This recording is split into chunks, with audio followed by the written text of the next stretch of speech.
Welcome to A6 news. నా పేరు శశి. ముందుగా ముఖ్యాంశాలు.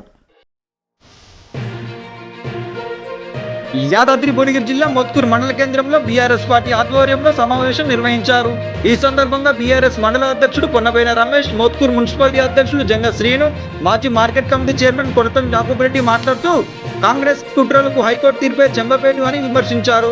కేసీఆర్, హరీష్ రావులను బదనం చేసేందుకు తప్పుడు నివేదికతో కమిషన్ వేశారని మండిపడ్డారు. ఈ కార్యక్రమంలో పార్టీ నాయకులు మరియు కార్యకర్తలు పెద్ద సంఖ్యలో పాల్గొన్నారు. కాళేశ్వరం ప్రాజెక్టుపై రేవంత్ రెడ్డి సర్కారు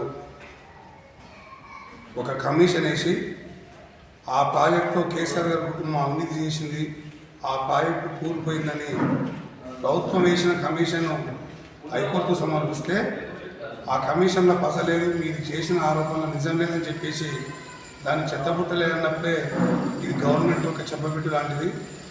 ఆ హైకోర్టు తీర్పుని ఉద్దేశించైనా రేవంత్ రెడ్డి గారు బుద్ధి తెచ్చుకొని కాళేశ్వరం ప్రాజెక్టు కుంగిన 2 పిల్లల్ని మరమ్మతు చేసి తెలంగాణ రైతాంగానికి నీరు అందివ్వాల్సిందిగా కోరుతా ఉన్నాం. జస్టిస్ పీసీ ఘోష్ కమిషన్ నివేదికగా చెల్లదంటూ ఉన్నత న్యాయస్థానం హైకోర్టు తీర్పు ఇవ్వడం అనేది యావత్ తెలంగాణ ప్రజల విజయం. ఇది కాంగ్రెస్ పార్టీకి చెంపదెబ్బలాగా మేము భావిస్తూ ఉన్నాం.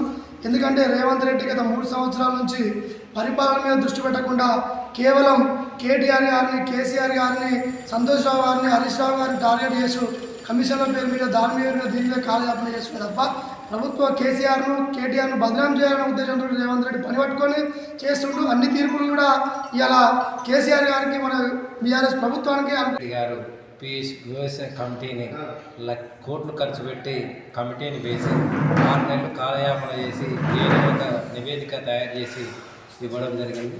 ఆ నివేదిక హైకోర్టులో చెల్లదు అన్నట్టుగా హైకోర్టు తీర్పు ఇవ్వడం జరిగింది. అది ముందే చెప్పింది కేసీఆర్ గారు.